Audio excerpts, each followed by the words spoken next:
redimiendo el tiempo, no será un mensaje extenso, más bien una breve reflexión, pero que espero nos ayude a todos. Tendrá que ver con esto del pensamiento, porque el Señor me visitó con estas ideas, lo que es la mente, la importancia de la mente y por ende del pensamiento. Les voy a contar una anécdota pequeña para ir entrando en el tema. Y yo a veces uso este juego de palabras porque encierran ahí una partecita ahí interesante para a veces a los niños hacerles la pregunta o a los jóvenes. Dice que estaba un profesor frente a sus alumnos y explicando muchas cosas y de repente habían estudiado la vida de algunos animales, de algunos insectos, de algunos arácnidos, de muchos animalitos, y les pregunta, porque ya sabían ellos, les pregunta, a ver, pregunta para todos, a ver ¿con qué piensan ustedes que pica el alacrán? Enseguida el alacrán lleva la mente al animalito ese ponzoñoso que yo creo que casi nadie es amigo del alacrán, ¿verdad? Y hay experiencias muy desagradables con él. Y enseguida lo vemos porque sí, efectivamente es un animalito hostil. Siempre cualquier cosita levanta el aguijoncito, ¿verdad? La colita. Y está así, hasta la figura misma ya impone porque es beligerante, es desagradable para mí. Hemos visto alacranes de africanos, creo que son muy venenosos. Algunos son capaces, tienen tanto veneno que son capaces de matar animales pequeños o humanos. Otros por lo menos te producen tanto dolor y algunos logran entumecer la lengua y hasta paralizar un poquito algunas partes. Es increíble, una cosita de esas agitantes. Bueno, algunos son más grandes. Nos da miedo a veces cuando visitamos regiones rurales en México, que vamos al campo, por allá, por Campeche especialmente. En Yucatán hay mucho alacrán. Dormirnos nos da un poquito de temor, porque de repente los ves bajando por las paredes y te pueden visitar. Y tú muy tranquilo. Bueno, el caso es, ya les desvié la mente y nos puse a pensar en el dichoso alacrán. ¿A nadie le ha picado un alacrán nunca de los que están aquí? Mira, tremendo. Bueno, el caso es que les hago la pregunta a ustedes, ¿con qué piensan que pica el alacrán? ¿Con la cola? Dicen por aquí. Oye, ustedes conocen más o menos del alacrán. ¿No es con la boquita? ¿No es con los colmillitos? A ver, ¿quién más? ¿Qué otra opinión? Con la cola. Mira el chamaquito. Pues déjenme decirles que ni es con la cola, ni es con la boquita, ni es con... Porque la pregunta fue, ¿con qué piensan ustedes que pica el alacrán? Y creo que ustedes lo piensan con la mente. Muy bien. Reprobado todo.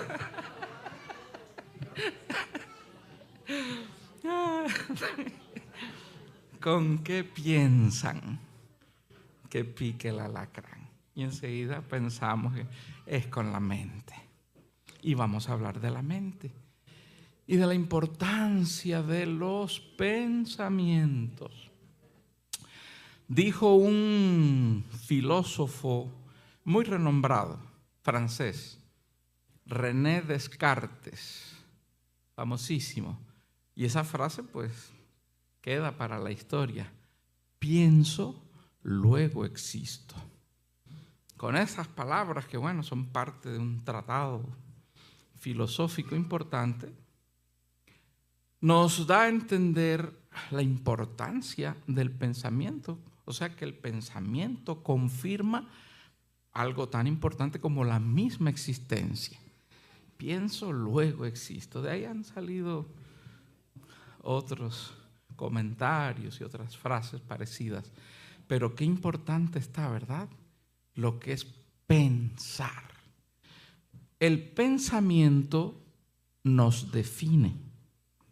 El pensamiento, además de confirmar que existimos, que ya eso es lo básico, además de confirmar que existimos, que somos alguien, además de eso nos define la identidad.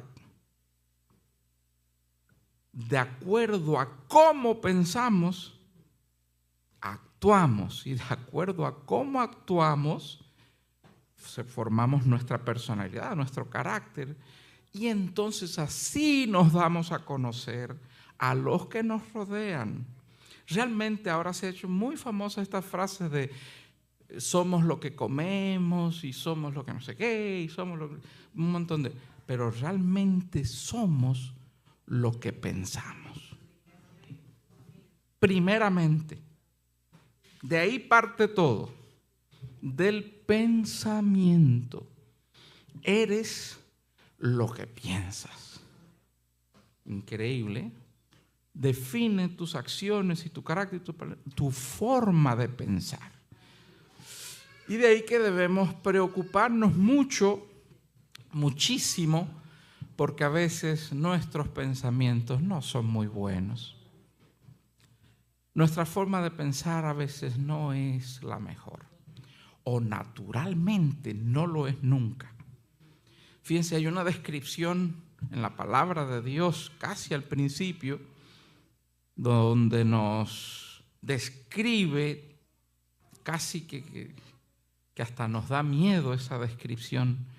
Dice la palabra de Dios, refiriéndose a aquellos que se alejaron totalmente de su voluntad al principio, que el designio del pensamiento, de los pensamientos de ellos, cada uno era de continuo al mal. Solamente añade eso, o sea que solo esa es la degradación total de la mente de una persona que no está controlada por el Espíritu de Dios. Por eso la buena noticia, y de allí, que fue lo que me impactó y me ha hecho pensar en este tema que comparto con ustedes, es esta hermosa verdad que debemos abrazar. Cuando la leo y pienso en todo lo que implica, me da una alegría tremenda, porque el apóstol Pablo hizo una afirmación categórica y clara y firme, y nos dijo, después de hablar de la lucha del espíritu contra la carne y lo que es lo espiritual y lo material, bueno, una cosa tremenda, al final dice, pero nosotros tenemos la mente de Cristo. ¡Qué bendición! Porque si fuera con nuestra mente carnal, natural, pobre de nosotros y de los que nos rodean. Porque los pensamientos, dice la Escritura, que son de continuo al mal. Es nuestro propio bien, dañar al otro, es criticar, juzgar. Oye, los pensamientos de la mente natural del hombre, no, como dirían los cubanos, no son fáciles. No, tremendo. Pero esa verdad me llenó el corazón. Y el apóstol Pablo no dice, pero nosotros podemos llegar a tener, no dice, nosotros tenemos ya el que ha sido lavado por la sangre del Cordero, que ha sido tocado y cubierto por la gracia de Dios, el que ha sido investido por el Espíritu Santo, tiene la mente de Cristo. ¡Qué bendición! Gracias, Padre. por concedernos tu mente, o sea, tu forma de pensar. Porque al decir que tenemos la mente de Cristo no quiere decir que tengamos la plenitud de su sabiduría y todo su conocimiento. Eso dice la misma palabra de Dios. ¿Quién entenderá la mente? Pero nos quiere decir, al tener la mente de Cristo, es que tenemos su forma de pensamiento. Eso es lo importante. Tenemos que pensar como Él piensa. ¿Cuántos glorifican a Dios? Y eso es lo que nos da oportunidad de tener una vida bastante buena aquí, la esperanza del cielo. Poder pensar con la mente de Cristo. Ay, la mente nos juega cada pasada, dice en Centroamérica. Hace con nosotros a veces lo que quiere. Dios mío, se nos meten, yo no sé a ustedes, pero 2 pensamientos. Y ahí están los 2 y no sabemos si esto o aquello. Ay, Dios mío, no sé si hacer esto o hacer aquello. Esto me parece bien y estamos ahí pensando. Le decía Elías al pueblo, ¿hasta cuándo? ¿Hasta cuándo vais a estar claudicando, vacilando entre 2 pensamientos? Y eso es lo que hace el enemigo. Siempre desde el principio, cuando se le presentó a Eva, eso, poner pensamientos contrarios, que son los que confunden y los que te llenan de duda y ya la incertidumbre. Ay, Dios dijo esto, pero y la palabra de Dios dice esto, pero puede que se interprete de esta manera y tal vez no tenían razón los que dijeron esto. Y yo estoy viendo, oye, yo escuché una clase de disertación que me dejó loco. Yo pensaba, toda mi vida pensé así y ahora ya no sé ni qué pensar. Así es la mente, claudicando a estas alturas, claudicando en 2 pensamientos. Pero nos dice el Espíritu Santo a través de ese caso de Elías, ¿hasta cuándo? ¿Aceptamos el llamado del Espíritu? ¿Hasta cuándo estaréis en 2 pensamientos? Si ya ustedes lo han probado, si lo han comprobado, que lo que Dios dice en su palabra es verdad, que lo que hemos aprendido desde el principio funciona. Si hemos vivido felices con esta enseñanza toda nuestra vida, cuidado con dar cabida a otros pensamientos muy elaborados, muy interesantes. No, una cosa tremenda, porque son cerebrazos que te dicen todo, te explican, con un conocimiento vastísimo que te dejan con la boca abierta. La simple verdad de Dios, sencilla, llana, certera, que nadie nos confunda. Por eso demos gracias a Dios, porque tenemos la mente de Cristo. Para que no nos estén volviendo locos y ya nada es malo y ya todo locos, ya no sabemos ni. Aquí está, gloria a Dios, gloria a Dios. Miren que esto se ha complicado tanto con el problema de que ya no hay verdad absoluta, todo es relativo. Dios mío, todo es relativo, y entonces como todo es relativo, depende de lo que tú creas, de lo que tú pienses, en la posición que tengas, de la cultura, de todo depende de eso.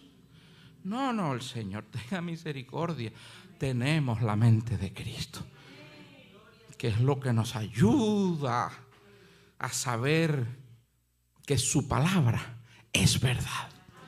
Y que Él dijo, yo soy el camino, la verdad y la vida. Estaríamos perdidos en este mundo de opiniones y de pensamientos y de filosofías y de corrientes distintas. Perdidos estaríamos. Pero el Señor nos dio su palabra y nos dio la iluminación del Espíritu Santo para entenderla y no confundirnos. Como muchos se confunden y se trastornan. Claro que siempre, casi siempre, la base de toda confusión es el propio deseo del corazón, la conveniencia. Te confundes porque te conviene, por muchas razones humanas. Pero qué bendición. Aunque este camino sea estrecho, vamos a caminarlo. Felices teniendo, ¿qué cosa? Gloria a Dios, alabado sea el nombre del Señor. La base bíblica es muy interesante, porque nos dice que Jesús fue convidado o invitado por un fariseo importante a comer a su casa. Y el Señor aceptó. Y va con él, y cuando está sentado para disfrutar de lo que se ofreciera, se enteró una mujer, y dice la palabra de Dios, pecadora, por lo menos conocida así, y se enteró que Jesús iba a comer en esa casa y fue, pero decimos nosotros como un tiro, fue para allá y llevó un perfume, según la versión de Lucas, alabastro, era un perfume caro. Pero no fue el perfume lo que importa más, sino sus lágrimas. Dice que con sus lágrimas lavaba los pies del maestro y los secaba con sus cabellos, en un acto de humildad y de arrepentimiento tan profundo que lo que hubiera hecho antes, ahí estaba ya la esencia del evangelio, en tu reconocimiento y en tu arrepentimiento ya. Pero el fariseo no tenía la mente de Cristo. Y enseguida dice la palabra de Dios que pensó el problema de los pensamientos. No lo dices, nada más lo piensa, pero ya, ahí está el problema. Pensó, si refiriéndose a Jesús, no la mujer ya la tenían por pecadora y bueno, la volvió a juzgar allí, pero juzgó a Cristo. Díganme ustedes, ¿con quién se le fueron los pensamientos? Si fuera profeta. Ay, mente frágil y loca, se nos va. ¿Por qué lo invitas? ¿Con qué concepto? ¿Con qué propósito lo invitaste? ¿Qué concepto tenías de él para invitarlo? Para que ahora, por este incidente, lo juzgues. ¿Y de qué manera? Si fuera profeta, supiera quién, la clase elemento, quién le está lavando los pies. Dios nos ampare, tenga misericordia. Y es un ejemplo que ponemos porque está en la palabra de Dios para que nos demos cuenta de lo terrible que es no pensar conforme a Cristo y a la mente de Cristo. Y aunque nosotros le conozcamos y le sirvamos, podemos vernos en la misma situación y somos muy dados al prejuicio. Es casi que lo primero que hacemos, el golpe de vista a una situación de primera mano, enseguida la mente a recordar lo que me han dicho, lo que yo me he imaginado, y la lista puede hacerse grande en un segundo, porque los pensamientos son rapidísimos. Dios mío, le ganan a todo lo demás, hasta la lengua que es rápida, que va el pensamiento. Y así podemos hacer nosotros, prejuzgar, meternos en nuestra mente con la reputación de nuestros hermanos, su testimonio, hacer un análisis sin que nadie nos los pida y sin ser nosotros jueces ni analistas. Enseguida, conclusiones, las famosas conclusiones, ¿verdad? Y asumir esto y asumir lo otro sin saber. Pero ya saco cuenta, esto es porque entonces sí, es verdad lo que me dijo fulano, porque me estoy dando cuenta. Y así armamos un caso tremendo. Y ya acabamos en nuestra mente con aquella persona. No importa quién sea, a veces gente desde los más respetables y honorables, ancianos y líderes espirituales, ahí no se escapan a la mente que no está controlada con el Espíritu Santo, no se le escapa a nadie. Yo creo que a veces hasta los más grandes, a los que más hay que pasarlos por el análisis, por no decir otra cosa. Que Dios tenga misericordia, por eso nos buscamos tantos problemas, por eso nos vemos envueltos en tantas situaciones, porque no permitimos que el Espíritu Santo nos controle la mente y hagamos uso de ese recurso tan valioso que es tener la mente de Cristo y pensar como Él pensaría. ¿Qué pensó Jesús de la mujer? Todo lo contrario, con cuánto amor, con cuánta compasión, es verdad.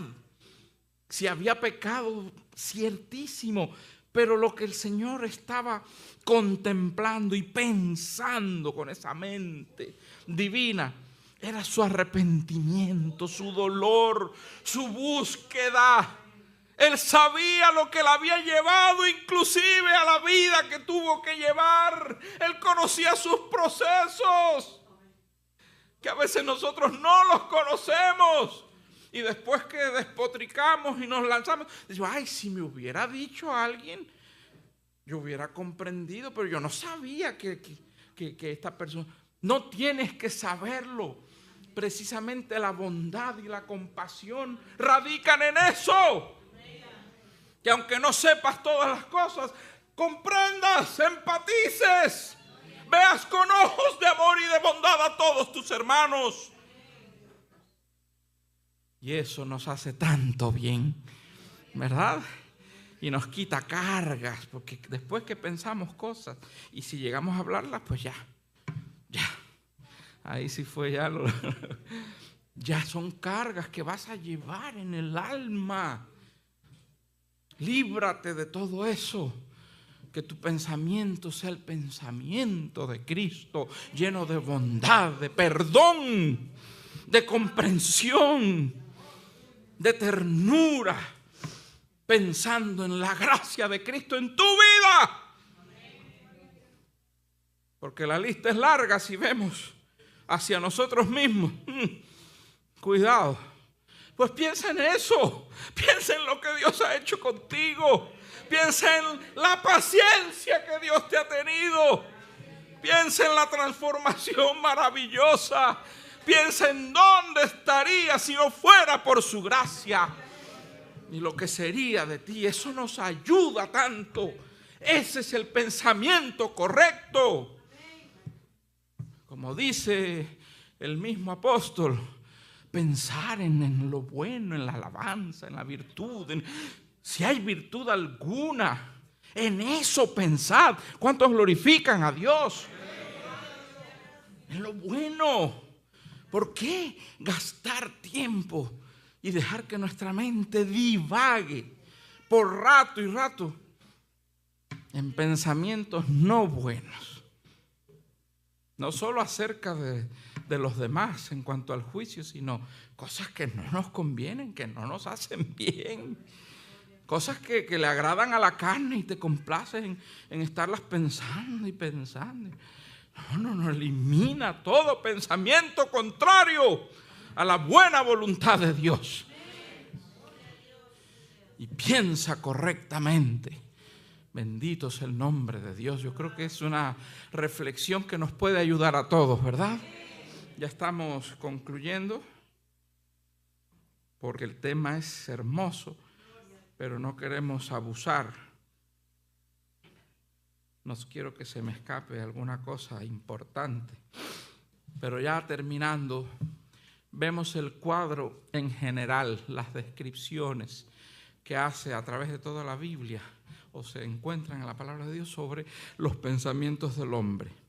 En una parte dice que los pensamientos del hombre son vanidad. ¿Lo han visto? Vanidad. Los pensamientos del hombre. Vanidad. Eso no hay nada bueno ahí, nada sólido. Vanidad, los pensamientos. Si no es vanidad en cuanto a tu figura, en cuanto a lo que tienes, en cuanto a lo que... Vanidad. Pensamiento, solo pensando en eso. Pensando en eso. ¿Cómo luzco? ¿Qué tengo? ¿Qué he logrado? ¿Qué quiero? ¿Qué? Vanidad, vanidad. ¿Por qué vanidad? Porque esto pertenece a este mundo y esto que pasa así tan rápido. Y a veces la vida se nos va mucho más rápido de lo que habíamos planificado. Y se nos puede acabar en días, o en horas, o en minutos. Vanidad, por supuesto que todo esto es vanidad. Los pensamientos del hombre, vanidad. Otras escrituras nos dicen que los pensamientos del hombre son malvados. Y piensa iniquidad. Está pensando lo malo, pensando lo malo. A veces nos asustamos cuando vemos la sociedad y el mundo sin Dios. ¿Qué cosa más terrible? ¿Qué cosas se debaten en las cortes más importantes? Se debaten cosas horrendas en contra de lo establecido con la palabra, y los vicios más espantosos se defienden ahora en las cortes, y los jueces, cosa más tremenda, defendiendo. Bueno, ¿para qué mencionar cosas tan horribles? Porque los pensamientos del hombre de continuo al mal, una cosa tremenda. Entonces, hermanos, sintámonos felices, agradecidos, contentos de que Dios nos haya iluminado con su palabra, con su verdad, y que nos haya dado el regalo más grande de todos, que es la mente de Cristo. La mente de Cristo. Y cierro con esta estrofa de un himno precioso que me encanta. Lo entonaba Marta Cerrillos hace muchos años. Creo que es de los voceros de Cristo. Dice algo así: quiero tener tu mente y pensar como tú piensas. Quiero ver el pecado como lo miras tú. Miren qué frase más hermosa. Que sea nuestra petición del alma. Señor, quiero tener tu mente. Ya estoy cansado de equivocarme con mis pensamientos. Le causo problemas a mi familia, le causo problemas a mi esposa, a mis hijos, a mi congregación, donde quiera. Mis ideas no son buenas. Es constante el problema. Quiero tener tu mente. Quiero pensar como tú piensas. Eso es tan importante para ayudar al necesitado. Ayuda a todos. No mires a quién da la mano. No juzgues antes de abrir tu corazón. Bendice al que te rodea. Qué hermoso. Haz la obra de Dios con alegría. Mejora. Es que con una mente nueva es una persona nueva. ¿Se han dado cuenta de eso? Oye, eres otra persona. Hemos tenido la triste experiencia de notar cambios malos, deplorables, en personas que le decimos: ay, eres otra persona. pero en un sentido malo. ¿Qué te pasó? ¿Quién te habló? ¿Quién te cambió? ¿Han escuchado situaciones de esas? A veces pensamos hasta en el lavado del cerebro. ¿Quién te lavó el cerebro? ¿Quién te lavó el cerebro? Porque es triste perder la mente. Mi papá decía, yo dije que ya iba a terminar, pero ya chiquitito. Mi papá decía siempre que su papá, a su vez, era una de sus grandes peticiones. Decía, Señor, que no pierda la mente. Y yo cuando chiquito, bueno, no entendíamos la importancia de esa petición, que no pierda la mente. Y después llegué a pensar que se refería quizás solamente, que es tremendo, a nuestra mente, ¿no? A lo cognitivo, a llegar a la demencia total. Es terrible perder las facultades, el trastorno mental, eso es terrible. Y es verdad que cuando pensamos en eso decimos, Señor, que no pierda la mente. Porque el que pierde la mente pierde su identidad. Ya deja de ser la persona que es, ya pasa a otro plano, inclusive. Aunque siga existiendo, ya no es la persona. Entonces la petición yo la entendía con mayor importancia ahora, que no pierda la mente. Pero ahora la entiendo todavía con mayor importancia, más profundamente. Y le pido, aunque tenga muy clara esta mente, según algunos, y con todas mis facultades, que no pierda la mente espiritual. Amén. Porque es muy triste ver a los tan brillantes, según, con ideas y con... Pero perdió la mente, se confundió totalmente, dejó de creer en Dios. Eso no es perder la mente. Perdió sus valores, se confundió, se trastornó espiritualmente. Para mí eso está tremendo. Entonces ahora ha cobrado un nuevo significado esa petición. Y le pido a Dios, Señor, sí es verdad, conserva mi mente esta. Nos da miedo, ya estoy llegando a los 60 y cada vez que se nos olvida alguna cosita, ay, Alzheimer, prematuro. Dios tenga misericordia. Y es válida la petición, que no perdamos esta. Es bueno que servir a Dios con nuestras facultades, qué bendición. Pero lo que más le pido, lo que más le ruego con todo mi corazón, le digo, Señor, que no pierda la mente espiritual. Conserva mi sentido espiritual para que yo viva tranquilo. Ha de ser lo más terrible, perder la mente espiritual y quedar en el aire. No te puedes asir a nada seguro, porque el que solo tiene asidero en sus ideas, esas cambian cada rato. Entonces, ¿de dónde te agarras? ¿De lo que dice fulano? ¿De lo que descubriste en un nuevo libro, un nuevo mensaje que oíste, un podcast? ¿A eso te aferras? No pierdas la mente que te permite creer en la palabra de Dios y asirte a ella, como dice la Escritura, como firme ancla del alma. Bendito es el nombre de Dios. Amados hermanos, roguemos a Dios con todo el alma que Él nos permita conservar siempre la mente de Cristo. Que Dios les bendiga.